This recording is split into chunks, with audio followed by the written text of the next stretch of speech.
are listening to Harvest Point Ministries. Pleasing God, making disciples.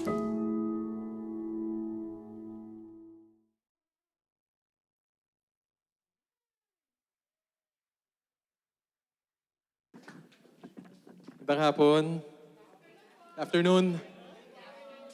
Una sa lahat, ang pinakamahalagang feedback ngayong retreat na ito, kamusta yung adobo? Personal comment, malambot, malinamnam, isa pang letter M.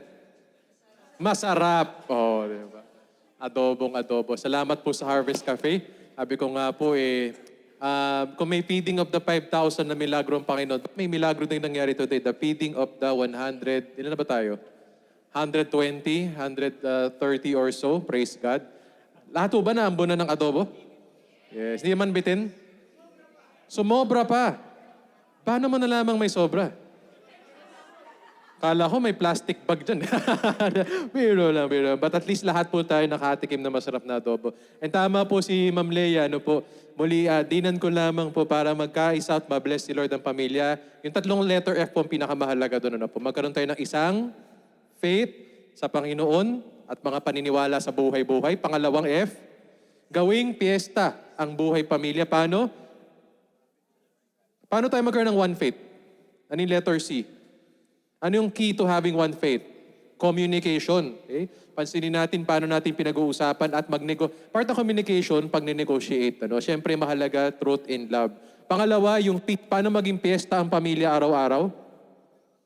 Kahit wala, kahit minsan hirap, kahit siyempre real talk lang, mahirap buhay sa mundo.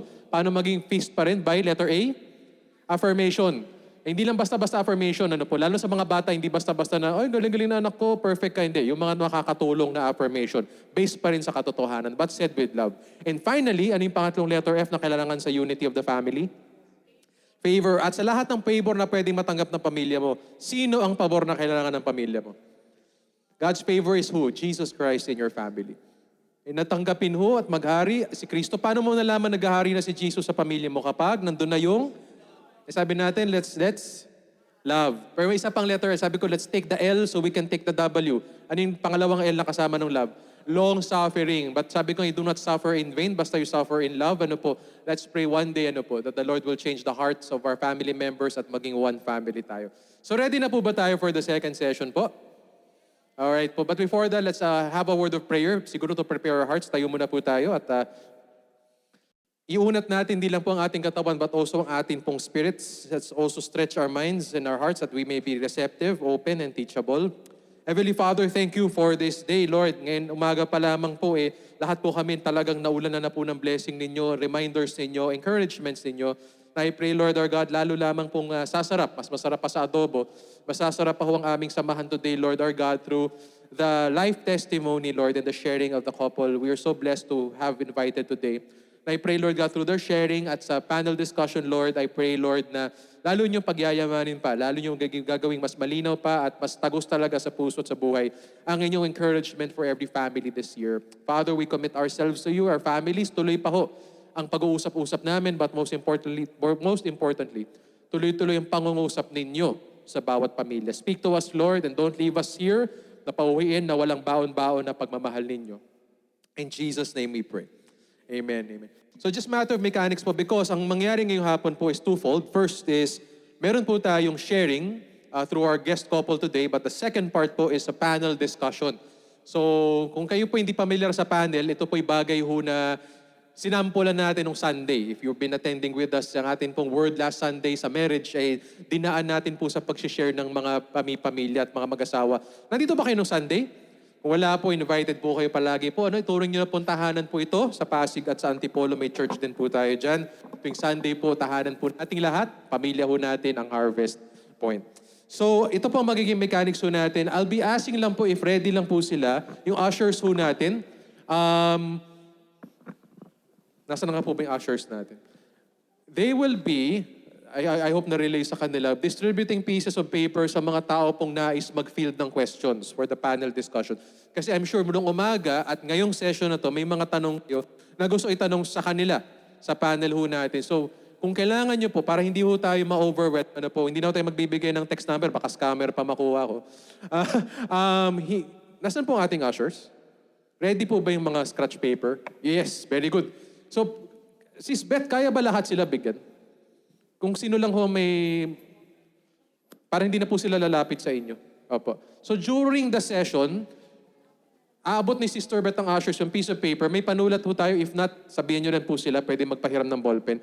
And ibalik sa kanila yung inyong papel at ibibigay nila sa akin dahil ako po magpa-facilitate, mag-host at maggagabay ng ating panel discussion. So again, between kanina and now, siguro deadline, yan, pagpatapos na po yung sharers natin, sana po lahat ng questions in kasi babasahin ko pa po at titignan ano po yung relevant at makakatulong sa mas nakararaming mga questions. Okay po? Kasi I'm sure may tanong kayo tungkol sa kanina, may tanong kayo tungkol sa adobo, paano niluto yun, may tanong kayo tungkol sa session na ito. So simulan na natin. Okay? I'd just like to introduce po ang atin pong guest sharers po today.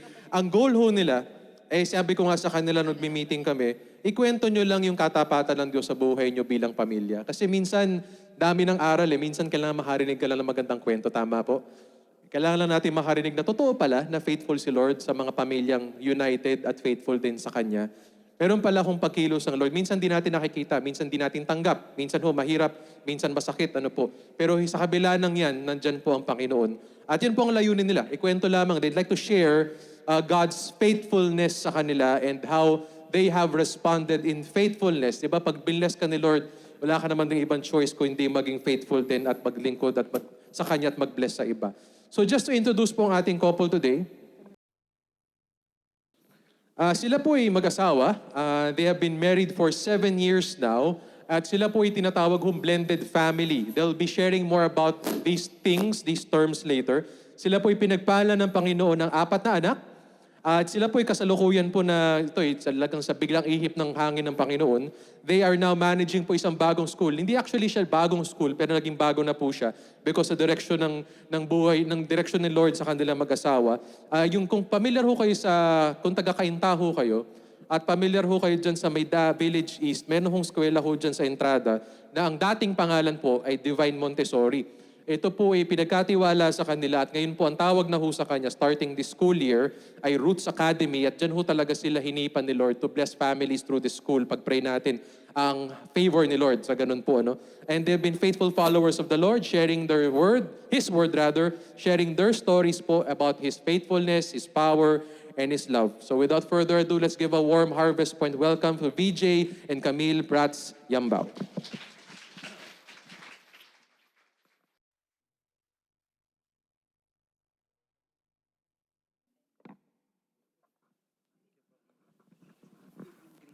Hello? Ayan. Hello? Ayan, magandang hapon po sa inyong lahat. Ayan, magandang hapon po. Ako po ay si VJ at ito naman po ay ang aking asawa na si Camille. Praise God po sa mga tao na nandito because, gusto po nating maintindihan, gusto po nating malaman kung gaano po ang faithfulness ng Panginoon sa ating mga buhay. Pwede naman po kayo nasa bahay lang, pero you took time para po makinig sa salita ng Diyos. Praise God po sa inyo. Maraming salamat po. Yes, good morning po sa inyong lahat. It is truly a blessing for VJ and I to be here and we're also very blessed to be invited by Harvest Point to share our testimony, our walk with Jesus. Ay, sorry po. Paano ba to? There. Ayan. So, yun nga po, going back to share our story or how we started seeking God and how as we continue to do that, applying what we have been learning in the Word, kung paano po nabago ng Diyos yung buhay namin all through faithfulness and in obedience to God. Ayan. So, this is from faith to fulfillment, our family's story of obedience. So just to give you a little background kung sino po kami, paano kami nagsimula, eto po yan. So, Camille and kami po ay magkaklase nung grade 2 po kami. Nag-aaral po kami sa OB Montessori in Santa Ana. So grade 2 po ako, grade 2 po kami niyan. It's very vivid pa po ito sa akin dahil naaalala ko pa rin siya hanggang ngayon yung scenario, yung hapon yon. So, parang may test kami, may exam. So, kailangan ng mga paper, di ba? Sino yung may 1/4 piece of paper, bring out your 1/4 piece of paper, ganito, so on, so on. So, nakita ko wala siyang paper. So, ang ginawa ko, syempre, kailangan. So, binigyan ko siya ng paper. Binigyan ko rin siya ng ballpen. So, ganun po kami nagsimula ni Camille. Magkaklase po kami. To continue sharing, nung panahon po na ito, I was shooting Sarah ang Munting Prinsesa. So lagi po akong absent sa school. So every time I would go to school, kulang-kulang po yung gamit ko. And VJ, or as I call him back then, si John Jerickson, siya yung kaklase ko na mabait na nagbibigay ng mga kulang kong dala. So I took opportunity. Bigyan ko ng papel to. So ayan, doon po kami nagkakilala. Brief story. Ito po ang aming picture nung nag-first communion po kami. Ako po yung nasa taas. Muntik ako makita. Yung si Camila, ito po yung nasa baba. So ayan po yung picture namin nung nag-first communion po kami. So we were only classmates ng grade 2. Nung grade 3 po, lumipat na ng lugar si VJ. So sa Santa Mesa po kami nag-aaral dati at sabi niya, lilipat na kami sa Cainta, sa Village East. And we remember our conversation when we were young. Sabi ko, sa Village East, doon nakatira yung lola ko sa Fiat Street. Tapos sabi niya, sige, magbabike ako, pupuntahan kita sa Fiat. But we never saw each other. We never crossed paths even as kids. Parang yun na yung huling encounter namin nung grade 2 kami. Yeah, so yun nga po, na-share niya kasi tuwing hapon, dahil sinabi niya sa akin yung street, so ang gagawin ko tuwing hapon, magbabike ako doon sa street, hoping na makita ko siya. Pero unfortunately, wala. So, apparently, bigla din silang lumipat doon sa village na yon. Pero many years ago, pero hindi po talaga kami nagkita. And then, magkaroon po ako ng sariling buhay. Nagkaroon din po siya ng sariling buhay. At ito po yan. Ito po ang aking, si Ice. I had Ice when I was 17 years old. So I had him out of wedlock dun sa previous relationship ko. So ayan po siya, nagkaroon din po siya ng si Camille. Ako naman po, I married at the age of 22. I had a son, Nathan, and then a couple of years later, I became a widow and a single mom. That was around 2011. So after po nung brief encounter namin when we were kids, we lived separate lives. We had different lives na disconnected talaga from each other. So ayan, so next, eto na. We got reconnected 2012. So nasa Amerika po ako niyan. Nagkaroon kami ng, wait. Yung anak po namin tumatawag. Hayaan niyo na po. Mamaya na, Nathan. Mamaya na. So, nag-reconnect po kami noong 2012. Nasa States po ako niyan and we got reconnected po sa tinatawag na isang app which is Path. So, doon po kami nag-message, kinakuha ko yung number niya, and then doon na po kami nagsimula mag-usap. At after a few months, after a couple of months, Di naman months. Ilan? Years naman. nag-usap na tayo Nag-usap na. Kala ko kinasal tayo agad. After a Opo, couple yes. of months, pumunta na siya sa Amerika at ito po yung picture namin na yon. So this was 12 years ago. Tagal na po. Opo. Praise God. And you know, these actually, meeting VJ and being reconnected to VJ is one of those moments where I felt God's faithfulness in my life. Because when I became a single mom and a widow, to be honest, I didn't want to remarry anymore. Kasi po, syempre hindi po naging madali yung naging journey and parang for me, okay na ako na nanay na lang. I just want to be able to provide for my son. And that was the plan. And you know, even VJ and I were miles apart. We were time zones, very different yung time zones namin. Pero God made a way to connect us. And for some odd reason, kahit po magkalayo kami, hindi ko maintindihan kung bakit siya yung taong nagustuhan ko at kung bakit siya yung tao na I felt secured to be around with. So, doon nag-start yung reconnection namin. Pero ngayon, alam mo na kung ba't mo ako gusto. Kasi sabi mo, hindi siya mo alam eh. Kasi malayo siya eh. Tapos hindi ko siya nakikita. Naririnig ko lang yung boses niya. But I don't understand nung panahon na yun, bakit siya yung gusto ko? Eh syempre, kumbaga dito po, may mga tao naman, may mga nagtatry naman at nag-a-attempt naman pong magpakita ng interes. Pero bakit siya yung gusto ko? Kung sino tong malayo sa akin, boses lang yung narinig ko, hindi po kami nagve-video call kasi hindi naman kami close up until nagkita nga po kami. But I felt that God was already moving in our lives the moment we met. Yan. And then next, eto na po. So 2017, kinasal na po kami ni Camille. Kinasal po kami somewhere in Batangas. So after 5 years, nagkasal na po kami. And then, we had our family na. So this is Ice now. Ice is 20 years old. Next is si Nathan. Nathan is 16. And then we were blessed with 2 little ones, Nala who is 6, and Nolan who is 4. So ito po yung family namin. So blended family po kami, meaning mayroon akong anak from before at meron din siyang anak from before. It wasn't that easy nung nagsisimula po kami because we didn't know how to navigate. Paano ba natin gagawin tong blended family na to? Because I think I had challenges when it comes to disciplining. Sino po ba rito ang nahihirapan when it comes to disciplining their children? Meron po. Praise God. Yan po. Kami din po, especially blended. Kasi ang naging problema po namin dito is we don't know kung sino ang magdidisiplina. Kasi ang alam po natin, ang magdidisiplina ay ang mga tatay. Tatay po talaga dapat yung mag-lead when it comes to disciplining. Pero syempre sa kanya parang, hindi, kasi si Nathan to akin to parang may ganon. So mamaya, i-discuss po natin yan. So question, how did it began? Paano po ba? Ayan there. So, I realized po, nung pandemic, na-realize namin mag-asawa na this is really beyond our control. Kasi nung nag-pandemic, lahat tayo na lockdown, lahat walang trabaho, walang bahay, walang anything, nasa bahay ka lang. Yung mga gamit mo ng mga mamahalin, mga kotse mo, wala, nakatambak, inaalikabok. So dun ko na-realize na, oh wow, hindi pala natin talaga ang hawak ang bukas. Tama po? And then, Christians na po kami nito. And we call ourselves Sunday Christians. Kilala ko po si Jesus.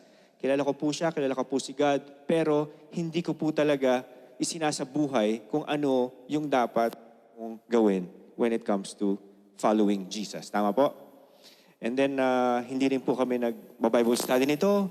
Wala rin po kaming mga accountability group like our D group. Wala po. And ginagawa lang po namin yung mga gusto namin, what we feel like doing, ginagawa lang po namin. And this was the moment in our lives and in our marriage na ang dami pong sabay-sabay po yung problema na nangyayari sa amin. So, yun nga po, in the middle of the pandemic, we were worried about our finances. We were renting in a townhouse. Tapos, maliban po doon, syempre, iba pa yung mga pagtatalo at problema naming mag-asawa. Iba pa yung kung paano namin i-deal yung mga anak namin. So, parang samot-saring problema yung pinagdadaanan namin. And in the midst of that, nakita rin po namin na yung kapitbahay po namin where we used to live passed away because of COVID. And that was a wake-up call for the both of us na truly God is in control because during the pandemic, it didn't matter whether you're healthy, you're young, you're old, mayaman ka, mahirap ka. Kapag nagka-COVID ka, you'll never know if you're gonna go or not. And yung neighbor po namin, mag-asawa sila, they both got COVID. Kinuha sila ng ambulance, ang nakauwi po, isa na lang. So, as we see that happening so close to us, we really realize that there is really nothing we can do apart from God. And God was truly in control of everything that happens in this world. And that sparked something in us na we really have to seek God and prioritize Him above all things. Kasi anxious na po kami, nag-worry na po kami. Parang ang bigat-bigat na rin po ng dinadala ng puso namin nung panahon na yon. Hindi natin alam kung hanggang kailan yung pandemic. And that sparked something in us to really start seeking God wholeheartedly. Ayan. So, next naman po. Pwede po ba nating basahin? Sabay-sabay po tayo? Okay, let's read. But seek first His kingdom and His righteousness, and all these... So that's it, Matthew chapter 6, verse 33. Ito po yung verse na talagang had an impact in me. Because sabi nga po ng asawa ko, di ba, pandemic talagang wala kang ibang pagkakapitan. So that's when the time we started seeking God and committing to the Bible study. Especially spending quiet time in the morning. Ako po, late po ako magising nung araw eh.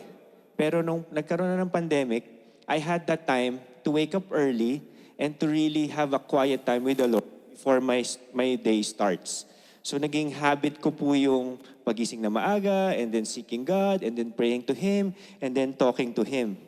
And yun po, we would have our personal quiet times in the morning. Nagbabasa po siya, nagbabasa ako. And then we found ourselves talking more about God. Yung mga, kunwari magbabasa po kami ng Bible verse. Tapos, love, nabasa mo ba tong Bible verse na to? And then, ito siguro yung ibig sabihin yan. We would process it together. We would really study each word and see how we can apply it in our lives. So doon po nagsimula yung commitment namin into really studying the Bible as husband and wife. So ayan. So next.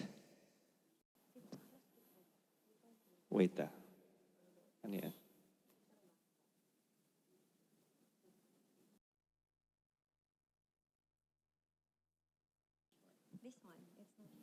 Sayang, meron kaming inad na slide kanina eh. Kilala nyo tong tao na to eh.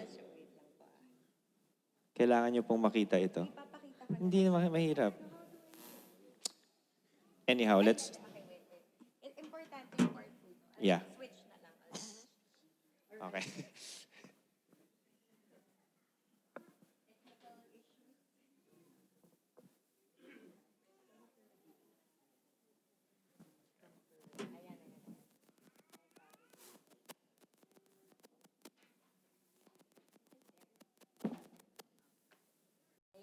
Ayan. So this is, kilala niyo po ba itong nasa picture na ito? Yes. Yes. To be, background lang po, si Pastor Pao at saka si Ate Maur, Sister Maur, sila po yung nag-disciple sa amin nung way back. So it's very important for you to see na they really had a big impact in our lives. Talagang hinelp niya kami to how to navigate on God's Word. Tinulungan niya kami on a Bible study. So, ayan po yung mga ginagawa namin ng pandemic. Yes po. You know, ginamit po talaga ng Diyos si Pastor Pao at saka si Ate Maur to really disciple us and to minister to us the Word of God. A little background lang po, si Ate Maur is our neighbor in Village East. And even when she was still single, she already invited us for a Bible study. Pumupunta po siya sa bahay namin at dinidisciple po niya kami at yung mga kapatid ko. And then she got married, tapos ako din po ganun. We continued that Bible study from single into a couple's discipleship group. And I believe this was also one of the ways where VJ and I committed into really knowing more about God. Kasi sila po yung nagpapaliwanag sa amin ng verses na, yun pala yung ibig sabihin nun. Or ganun pala yun, ganun pala ang ibig sabihin ng Diyos kung paano natin to i-apply. So, we are really very grateful for how God has been using them to share more of His Word and to further His kingdom. At isa po kami sa na-bless ng Diyos through their lives. Ayan. So, next slide po. Paano ba? Ayan. So again, basahin po natin. Sabay-sabay. 1, 2, 3, go. Bring all tithes.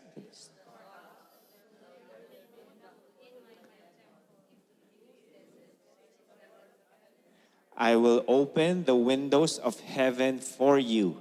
I will pour out a blessing so great you won't have enough room to take in it. Try it. Put me to the test. I think this is the only word in the Bible na sinabi ni Jesus to what? Put him to test. Naniniwala po ba tayo dito sa tithes and offerings? Praise God po. At may kwento po, may testimony po ang aking asawa tungkol dyan. So as VJ and I started studying the Word, isa po ito sa mga unang-unang verses na inimpress sa puso namin ng Diyos. Nagtatites po kami, pero before, paminsan-minsan lang. Kapag po kaya, kapag po may extra, nagtatites po kami. Minsan nagtatayt pa tayo sa net, hindi sa gross. Naalala mo? Oh, that's really how we do it before. But you know, nung na-encounter po naman itong verse na ito, parang it really spoke to me and I shared this with VJ at natatandaan ko pa po yung kung paano namin ito pinag-usapan. Kasi parang na-impress sa heart ko na it's something that God wants to bless us but we first have to honor Him with what He blesses us with. So sabi ko, hindi ako faithful dito sa tithing, but why do I feel like at this point, God is really impressing it to me? And this was the time of pandemic. So gaano po kahirap? Kumbaga, ang tindi po ng pangangailangan ng lahat ng tao nung pandemya. And yet, this was what God was impressing in our hearts. So sinabi ko po ito kay VJ. Sabi ko, love, from now on, we will be very devoted to tithing.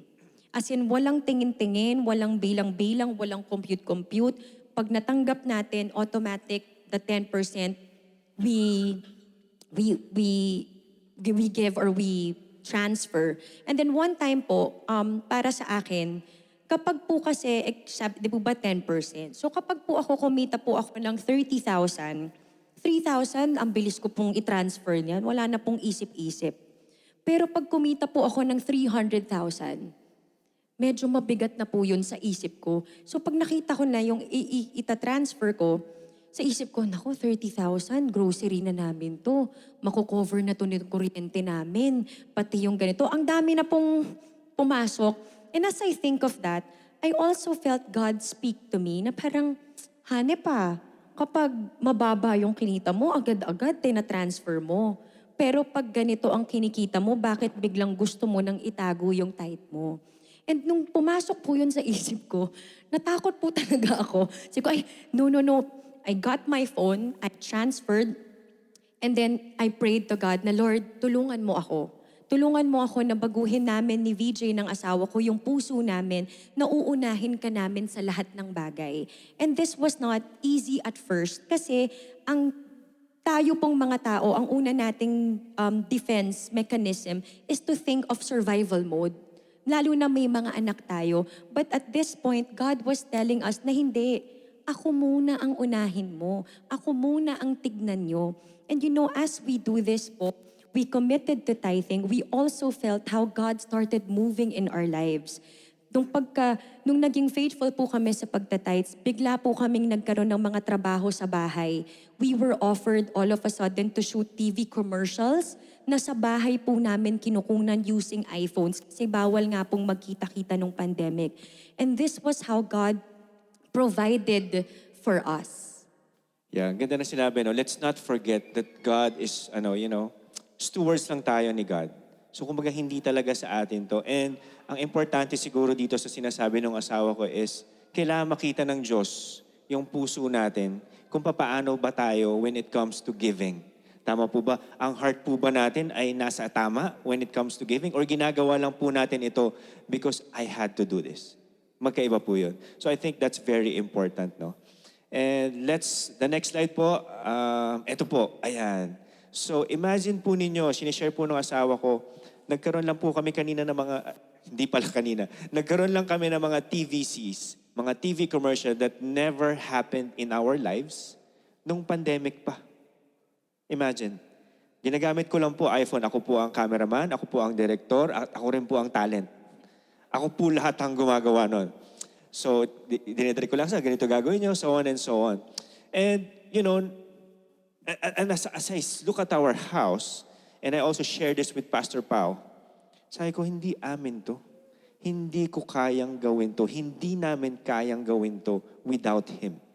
Ang iniisip ko, ang bahay ko maliit lang. Pero when God gives you blessing, sinasabi niya dun sa kanina, I will pour out blessings so great. you won't have enough room to take in it. Tama po? Napaka-faithful ng Panginoon. At sige.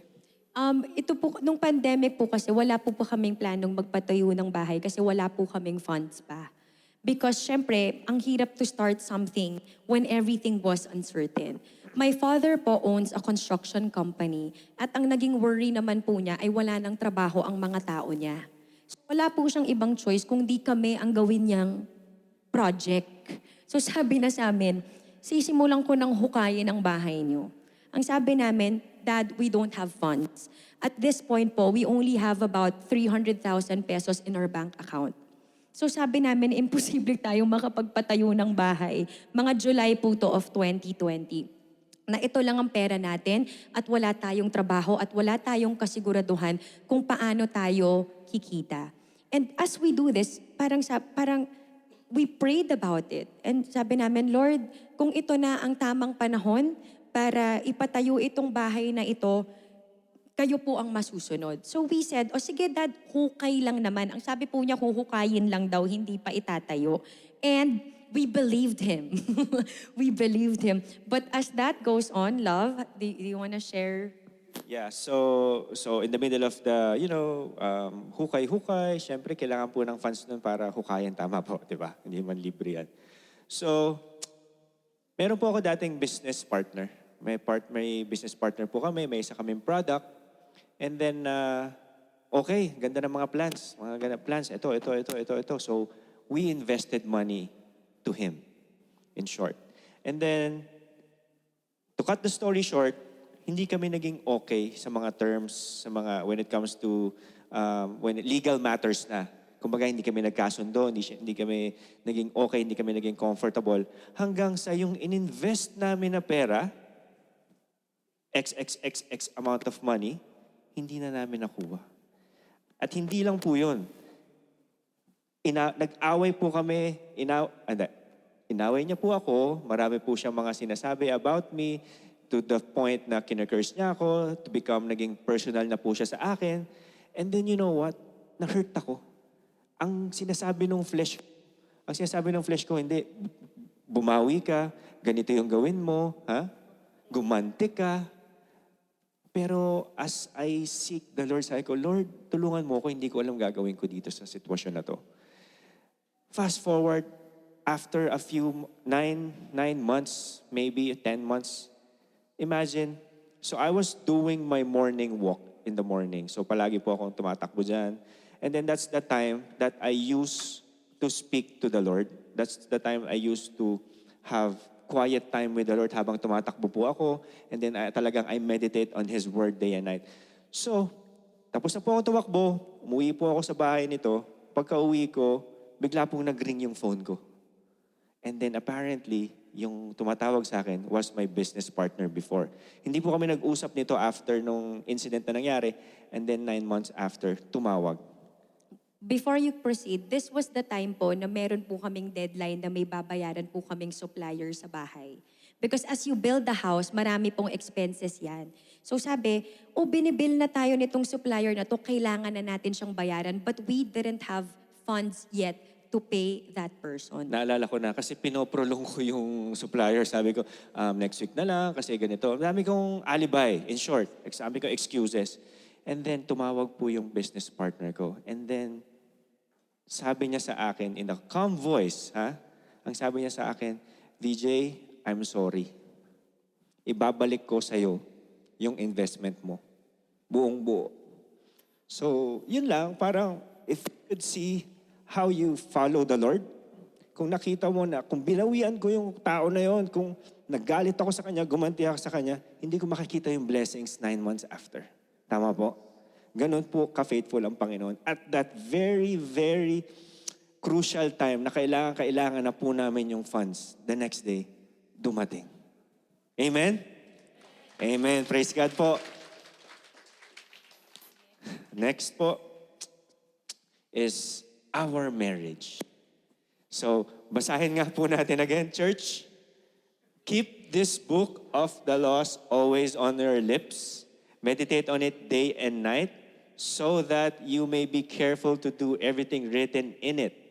then you will be prosperous and successful. That's in Joshua 1 verse 8. So bilang mag-asawa po, as we shared with you earlier, ito po yung naging foundation namin ni VJ. We would always go to the Bible, we would always go to the Word, we would really spend time reading the Word and trying our best to process it and how we can best apply it into our marriage. So sinasabi lang naman niya dito, keep this book which is the Bible. Ang sinasabi niya po dito, hindi read eh. Tama po, hindi read, hindi study. Ang sinasabi po dito, meditate. When we meditate pag minimeditate natin siya, tuwing kailan po ang sinasabi dito? Day and night. Hindi lang po 5 minutes, hindi lang po ngayong araw lang, tapos susunod na naman. Pag ninilay-nilayan po natin yung salita ng Panginoon araw-araw. Bakit po? Bakit po kaya sinasabi yun? Bakit? Because masunod natin yung mga sinasabi ng Panginoon. At bakit? Ang nakalagay dun eh, then you will be prosperous and successful in everything that you do. So that's in Joshua 1:8.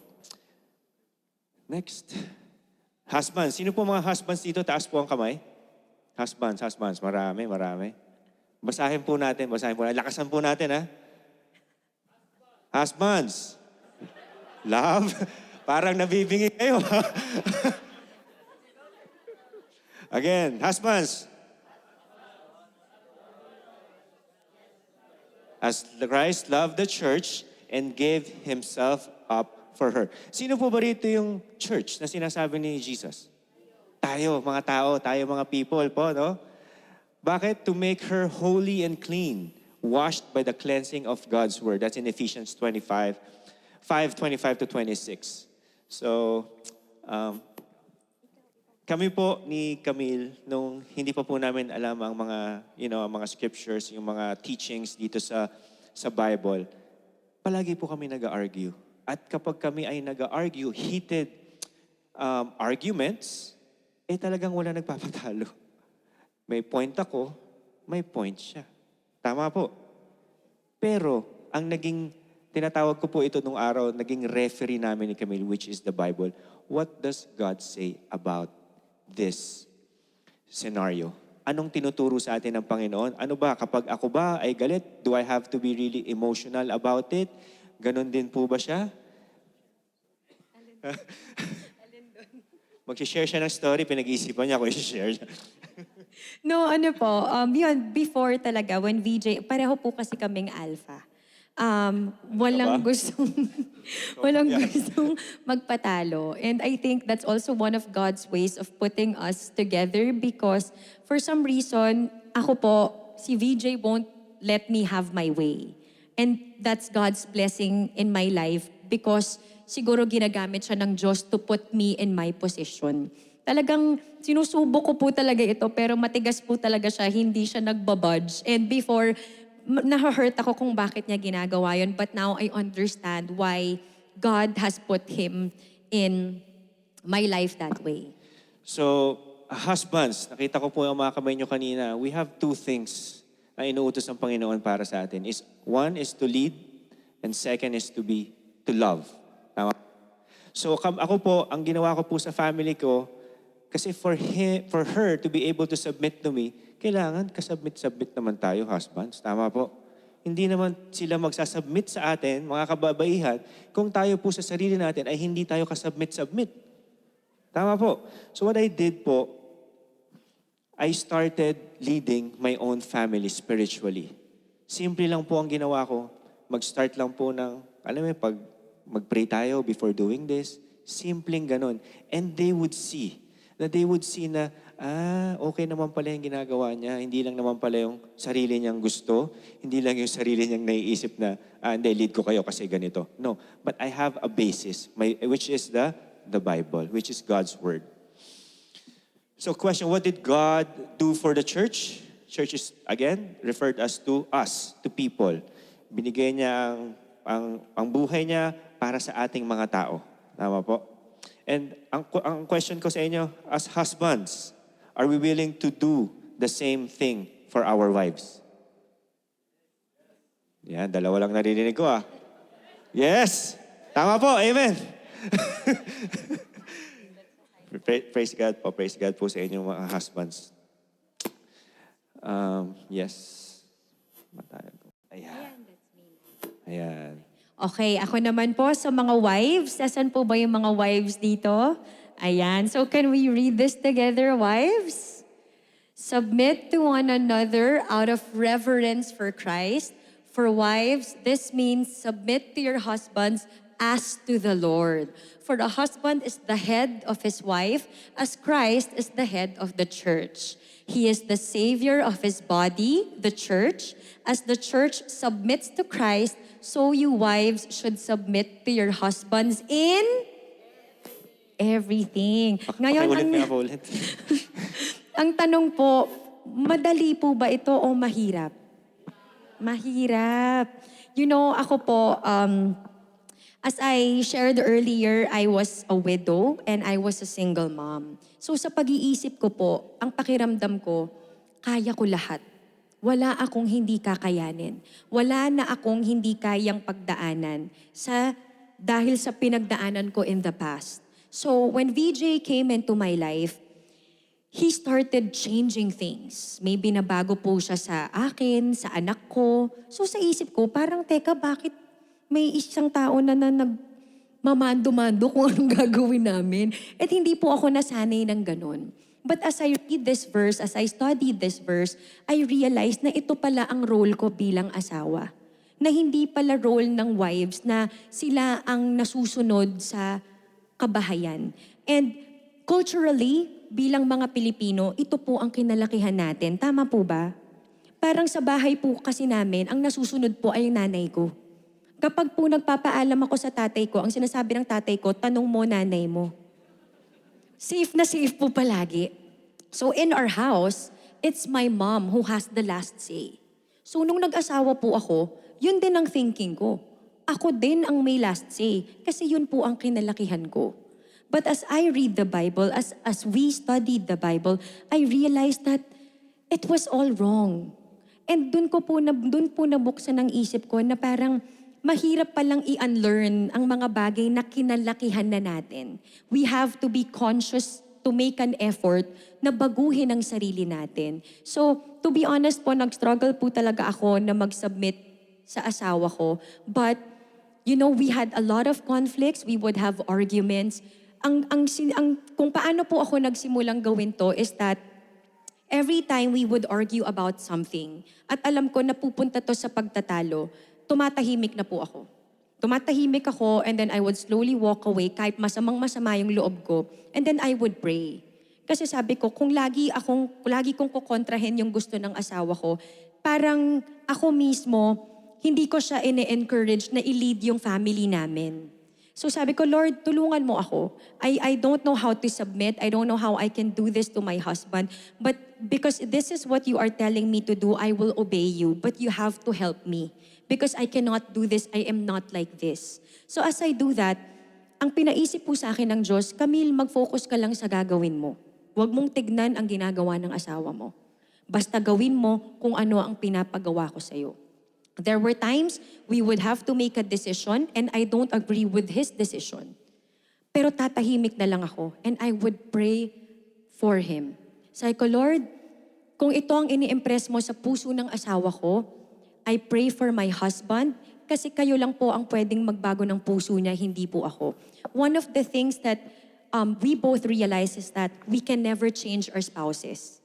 Gusto po nating baguhin yung asawa natin. Minsan meron po time na nag-argue kami, sinasabi niya sa akin na hindi daw po ako malambing. Sabi ko sa kanya, malambing ako, hindi lang sa'yo. Alaglag ako. Hindi ako, sabi ko sa kanya, hindi lang sa'yo. Because sabi ko po sa kanya, paano kita lalambingin? Hindi ka rin naman malambing. So kung binabalikan ko po yung mga sinabi ko na yon, very selfish. I will only do this for you if you do this for me. Pero hindi po ganun ang sinasabi ng Diyos. Sabi, we submit to our husbands. No matter kung ano po ang gawin nila, we continue to submit to Him. And one of the things that God impressed in my heart is that as I submit to my husband, ginagawa ko yun para sa Diyos. Sabi po dyan, for wives, submit to your husband as to the Lord. We are doing it for God. We are glorifying God as we submit to Him. The first sentence says here, submit to one another out of reverence for Christ. So ang submission po, hindi lang naman po talaga ako papunta sa Kanya. He also submits to me. We submit to each other as to the Lord. And as we do that, unti-unti po naming nakita yung benefits noon. So, nung nagsimula na po akong mag-submit sa Kanya, may mga napansin po siyang nagbago sa akin. And tinanong ko siya, sabi ko, love, how am I doing in our marriage? Ang sabi niya po sa akin is that, ngayon napapansin ko na hindi ka na pumapatol kapag nag-aaway tayo. So when we have an argument, and he has something to say, hindi na po ako kikibunon. I won't engage in a argument na hindi kami, wala po kasing mananalo talaga pag ginawa namin yon. And because he noticed that, na nagbago ako that way, nag-iba din yung way niya of talking to me. So there is benefits in submission, wives. And ako po, na-experience ko yun because as I allowed VJ to make decisions for our family, ang laki pong gaan sa buhay. Kasi dati po, akala ko, ako lahat. Pagod na pagod ako na ako mag-iisip ng ganito, ng ganito, ng ganito, ng ganyan. Pwede naman pa lang siya. At nung siya po yung nag-lead ng family namin, all I have to do is just surrender to what He wants us to do, and it's something that I enjoy doing with Him and the rest of our family. So ito po yung naging pagbabago sa marriage namin as we obeyed God's word when it comes to submitting and what our roles are as husbands and wives. So ito po ang aking next.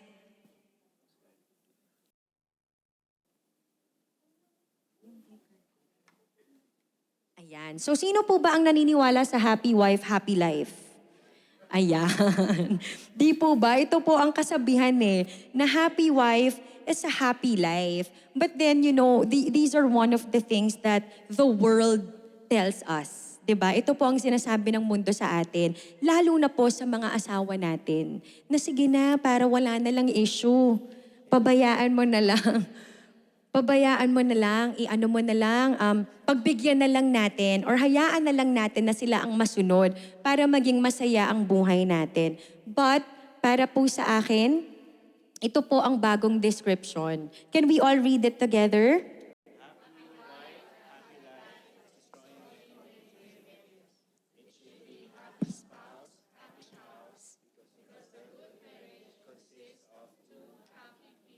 Agree po ba kayo?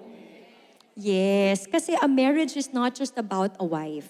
It's also about our husbands. It's a union made of two people who are committed to walk their lives and their marriage with God in the center of their marriage. It's never about just one person in a marriage. So yun po ang aking learnings sa pagiging asawa. What is that? Okay, ito naman po, is something that I want to share with. It's about my stepson, I. So can we read these verses? Whoever.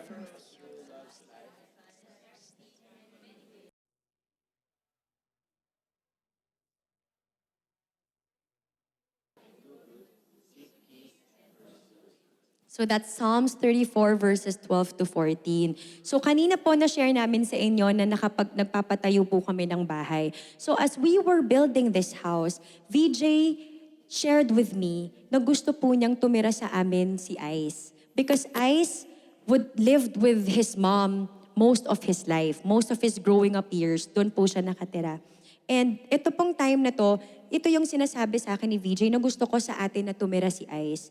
Noong mga panahon po na yon, medyo nagsastruggle po ang puso ko kasi ang thinking ko po, hindi siya lumaki sa akin. Una. Pangalawa, ang sinasabi po ng isip ko ay hindi ko naman siya anak. Paano ko didisiplinahin ang isang batang hindi ko naman anak? Tapos nandyan si Nathan. So there were so many things that was running in my mind that are negative. So this was the time that we were also seeking God. And as I feel this, I also prayed na, Lord, change my heart. Alam ko, nare-recognize ko po na mali yung puso ko. Nare-recognize ko po na selfish yung thoughts ko. So I bring it up to the Lord. Lord, change my heart. I know my husband has a desire to spend time with Ice. And tulungan mo ko, Panginoon, na mag-submit sa asawa ko sa gusto niya. Because I also want to give VJ the chance to be a father to Ice. So as we were nearing the end of our home, papalipat na po kami, God impressed in my heart to reach out to the mom of Ice. So sa puso ko po, medyo nag-struggle po talaga ako. Kasi yung co-parenting namin ni VJ at nung mama ni Ice, hindi po okay. Selosa po kasi ako. So every time na nagre-reach out yung mommy ni Ice sa kanya, nagsiselos po ako na parang, ganito na ba yung setup natin? Habang buhay ba na laging nandyan siya? Alam mo yan, parang feeling ko po may kahati po ako sa asawa ko. Kadramahan lang po siguro ng isip ko yun, kakapag sa pagiging artista. Pero yun po yung pumapasok sa isip ko. So sabi ko, it's not healthy. And we had a lot of conflicts because of that. Pero hindi po namin pinag-uusapan. Pero alam ko na hindi kami sobrang okay because of that issue. So, yun po ang in-impress ni Lord sa heart ko. Nag-struggle ako, but again, I obeyed. Sabi ko, sige, ang pumapasok po sa isip ko, text mo yung mommy ni Ice. So sabi ko, anong sasabihin ko? Bakit ako ang magte-text? So I did. Sabi ko, Lord, help me. I want to reach out to her. I want to make a good relationship. Parang ang pakiramdam ko po, for Ice to be able to feel that he has love, ako ang key to make amends with his mom. So I texted his mom. I started with an apology.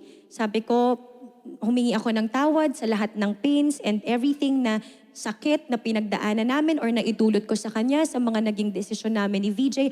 I asked for forgiveness. At alam niyo po, nag-reply po siya. Ang sabi po niya, alam mo, sabi niya, Hi Camille, matagal ko nang ipinagdadasal ito na maging maayos tayo. And as I received that, I knew it was God who was working in our lives. So sabi ko, pwede ba tayong magkita? Pwede ba tayong mag-usap? Yung once and for all, ma-close na natin. So, yun po. So sinabi ko sa kanya, wala pong idea tong asawa ko na nakikipag-usap ako sa mommy ni Ice. Sabi ko sa kanya, love, pwede mo ba akong ihatid sa Thursday? Sabi na saan? Sabi ko, sa BGC lang. Sabi na bakit? Magkikita kami ng mommy ni Ice. Paano? Bakit? Yun yung mga questions na tumatakbo sa isip ko. But then again, ano ba yung ipinapakita ni Camille is humility. Humility, feeling niya, bakit ako kailangan mauna? Ba't ako kailangan mag-reach out? No. Yun yung sinasabi ng Diyos para sa'yo. And there's a blessing behind it. Tama po? Kapag tayo ay nag-obey sa Panginoon, there's a blessing that's waiting for us on the other side. Tama po? So yan. Gulat po ako at hinatid ko ngayon sa BGC. So, bababa siya. Sabay, nakita ko sila. No? So, iniwan ko na siya. Susundin ko na siya ulit. Ang tagal. Siguro Hindi po siya umalis agad kasi baka nagsasabunutan na kami dun sa... So, mga 4-5 oras po ito. 4-5 oras ako naghihintay. Tinitingnan ko sila dun sa labas ng restaurant kasi salamin di ba? So kita ko sila parang nagtatawanan, para silang close na close. And then, that's the obedience di ba? If you humble yourselves to people, makikita mo, ito pala yung benefits ng pagiging humble. Tama po? Ayan. So, ito po ang blessing ng Ayan. Diyos sa amin.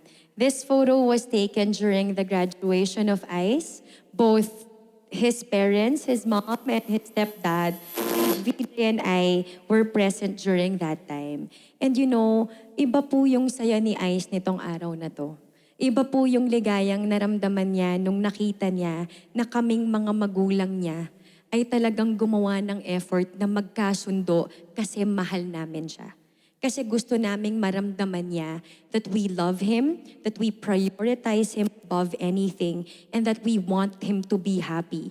We didn't want to be selfish na iniisip namin yung conflict at hindi pagkakaintindihan namin because nararamdaman po ng bata yun. Pag hindi po nagkakasundo ang magulang nila, akala natin okay lang sila. Pero hindi po. And that's how ISIS feelings or probably the way he was with me, dun po din nagbago. Ang tawag po sa akin ni Ice, mula nung bata siya, ay Tita Camille. And I'm fine with that kasi may mama naman po talaga siya. But you know, after this whole thing, nung nakita po niya na okay kami ng mommy niya, sinulatan niya po ako nung Mother's Day. Tapos yung dulo ng letter niya, ang sinabi niya, I don't know why I still don't call you mom because you have always loved me as your own. Sabi niya, Happy Mother's Day, Mommy.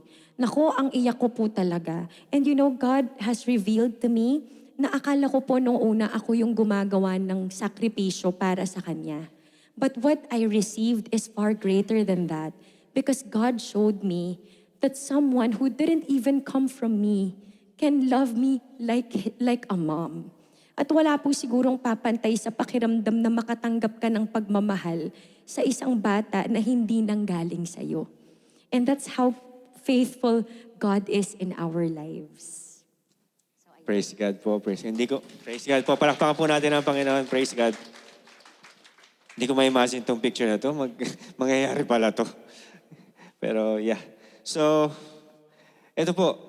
Ginagawa naman po namin as, you know, kanina kinatanong ko mga husbands, submit ba tayo? Tama po. So, ito po yung mga ginagawa namin as family, at ako rin po, to have family devotions in our home.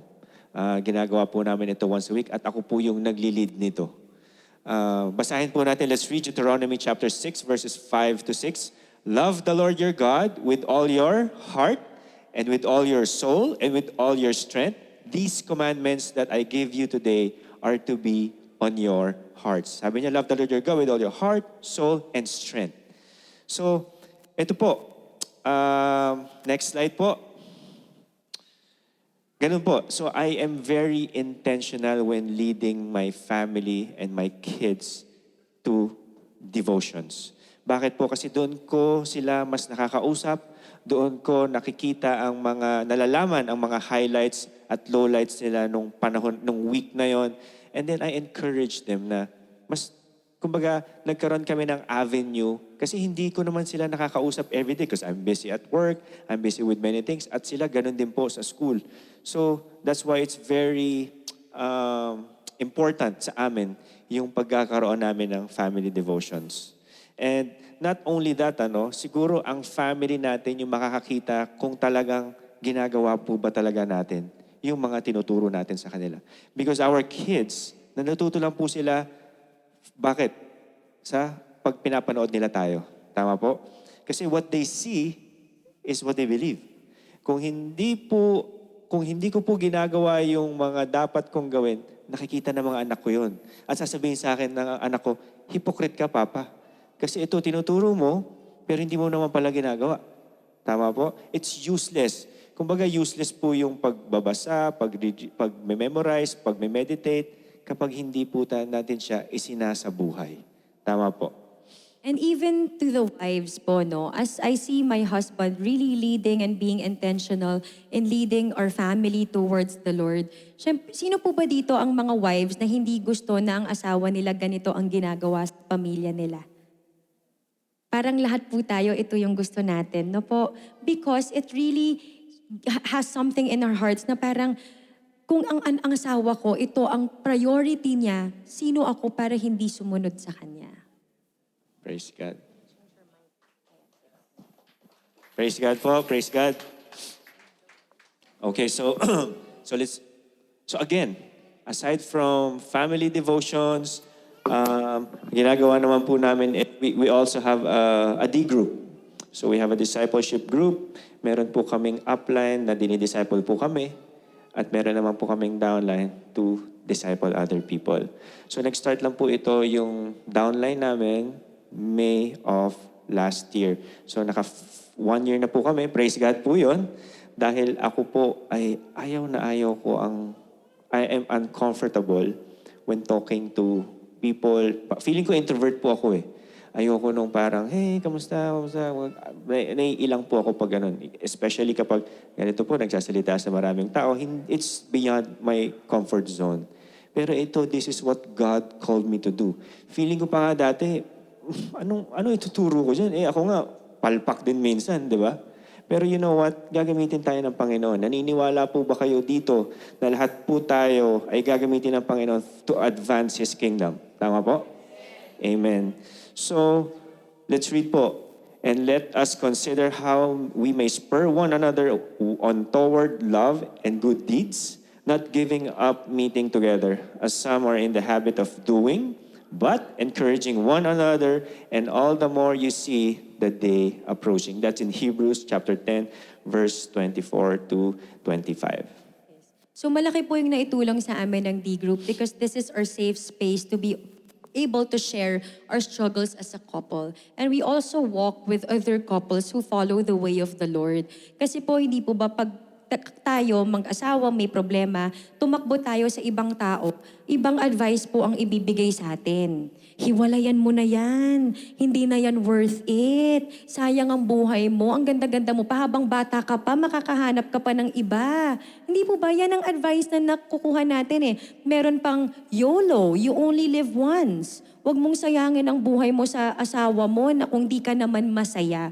These are the advice that we get from the world. But you know, when you walk with people who love the Lord, they will encourage you also to obey God's word and to really apply it in your marriage. At yun po yung naging blessing sa amin nun. So, share ko lang po briefly. There are 3 people that you can, journey with, especially kapag kayo husband, which is your spouse. That's first. Second po is your D-group, kasi po lahat naman tayo may pinagdadaanan. Lahat naman po tayo rito ay inevitable. Wala po tayo ligtas sa mga problema. So that's why when we see each other, we encourage na, hey, you know what? You're not only the one who's suffering. You're not only the one who is nangyayari ito sa buhay mo. Kami din. And then that's why you meet to encourage one another. And lastly po siguro, we have to journey with Jesus. At yun po ang pinaka-importante because we need to follow Him. Lahat po ng mga ways at lahat po ng mga teaching kailangan po talaga nating isabuhay for us to be able to have a beautiful marriage, a beautiful family, and lahat po yan, in all aspects, dire-diretso po. So, ito po yung picture. Ito po yung picture ng aming upline. Ito po yung D-group namin. I think we have mga 9 or 10 couples na. 12 ba? Oh. We have 12. Yung iba kasi minsan absent eh. So, ayan po. So, blessing po yan sa amin. Sobrang, we are all accountable with each other. Talagang tatawag po yan sa amin kapag nalaman nila na meron kaming mga konting arguments. And they will just, hey, remind kita na it's not about you. You know, it's not about what you want. Pero yung kung ano yung gusto ni God para sa'yo, gawin mo. And eto lang po, last May lang po ito. So, ano na po kami, 1 year and 1 month. So, dito naman po sa D-group namin, ano kami dito, na 8. May absent lang din po. So, that's, looking at this, dati wala kami nito. Pero this had a big impact in our lives, in our marriage, in our family. So, it's very important to journey with these people. And to add to that po, no, dati iniisip po kasi natin na parang ang dami na natin ginagawa tapos gagawa pa tayo ng mga ganitong bagay. But we realize that working for the Lord is more important than other things that we think is important. So, kami po ni VJ, we made a commitment that we will really set aside a time and day for our D groups. And untouchable po yun. As much as possible, we don't allow any other schedule on those days because we want to remain faithful in our ministry because not only is it blessing us, but we feel like it's also God's way to use us to bless others. And the only way we can bless others is if we make time. Sabi nga po nila, kung tayo ay walang oras sa mga bagay na sa tingin natin ay hindi mahalaga, ang ibig sabihin lang po nun, hindi natin yun priority. Pero kung priority po natin yun, gagawa natin ng paraan na magampanan po natin yun. You'll make time for what is important, in short. And ako rin po, sabi ko, di ba, parang feeling ko I'm not comfortable in doing these D groups, pero hindi po natin malalaman yung plano ng Panginoon sa atin until we say yes to Him. Until nagawin natin yung mga pinapagawa niya sa atin, hindi natin malalaman kung ano yung plano niya for each and every one of us. So ito po, Ito naman po ang aming mga ministries ni Camille. We serve in a marriage retreat. We serve in a family retreat like this. And yeah, we praise God for this. Kasi nga po, feeling namin dati parang it's a waste of time. Feeling namin, ang dami natin ginagawa. Feeling namin, wala tayong time. Pero you'll make time for what is important. And I praise God for our ministries na ginagamit kami ni Lord to advance His kingdom. Praise God po. Okay, so ito po, as we close, we want to read these verses to you. Can we read together po? So now I am giving you a new commandment. Love each other just as I have loved you. You should love each other. Your love for one another will prove to the world that you are my disciples. So the only reason that we are different from those or from the others as followers of God, nakikita po ng ibang tao na tayo ay tunay na sumasamba at sumusunod sa Diyos base sa kung ano yung attitude natin towards other people. Is it evident in our lives? Nakikita po ba sa atin yung pagmamahal natin sa kapwa natin? Simulan po natin sa asawa, sa mga anak, sa mga magulang, sa mga kaibigan. Do we really love them enough to be able to meet their needs? And their needs can be different. Baka po minsan kailangan lang ng isang tao ng may makikinig sa problema niya. It doesn't have to be financial all the time, but someone that will really show them love and care na genuine at sincere. And tayo po, I believe that, with this verse, it's telling us that the only way God can be known to other people is through us. We represent Christ. And if we are not proactive in reaching out to people and showing them the love of Christ, maaaring hindi po nila makikilala ang Diyos. Sabi nga po ng isa sa mga natutunan namin or narinig namin na we may probably be the only walking Bible other people get to experience. When the Holy Spirit lives in us and we really fill ourselves with love towards other people, yung mga tao, magtataka sila na ano kayang meron tong taong ito? Bakit parang ang ganda ng aura niya, mukha siyang at peace, para siyang joyful, parang ang bait-bait niya, ano kayang meron sa kanya? And those things are the God's way of helping us reach out to those para mas makilala nila ang Diyos. At yun po ang naging prinsipyo at foundation ng pamilya namin, that we would walk in love. Again, we are far from being perfect, nagkakamali po kami, wala po ata sa atin ang magiging perpekto, but we continue to seek God and His guidance. Whenever we stumble, when we make mistakes, we repent, we ask for forgiveness, all in humility. It is a never-ending practice and journey with God that we will have to do as long as we live here. Pero siguro po magandang simula dun is yung asaan po ba ang puso natin kahit na alam natin na tayo ay makakasalanan? Do we gravitate towards doing what the world asks us, or ginagawa ba natin ang utos ng Diyos sa atin? So yan po. Sige po, let's just end in prayer. Pray po tayo. Our Father in heaven, Lord God, we want to thank you for who you are. We want to thank you for your goodness. We want to thank you for your faithfulness to each and every one of us, Lord God. Lord, I pray for these families who are here with us, Lord God. Lord, I pray that you bless them, Father. May you fill them with your Holy Spirit, Lord God. And may you always be upon them, Lord. Guide them, Lord. I pray for their families, their children, to be away from any harm, danger, sickness, bad people, and temptations, Father. And Lord, thank you. Lord, you know their hearts. Alam niyo po kung ano yung mga nasa puso nila. You know their struggles, Father. And Lord, let's just, remind them that you are a sovereign God, Lord God. I know people here are having challenges in their families, in their marriage, in their finances, Father. Lord, may you open their hearts, Lord God, and be able to touch their minds, Father, to the things that are unseen, Lord God. And may you be the one to speak to them, Lord God. And Lord, thank you again for this time and opportunity to be here, Lord God. Thank you for using me and Camille and our testimonies to really to direct people to you, Father, because apart from you, we can do nothing, Lord. Lord, again, we commit to you this day and we surrender to you all our worries and anxieties and our challenges, Father. We love you. In Jesus' name we pray. Amen. Thank you po. Thank you po.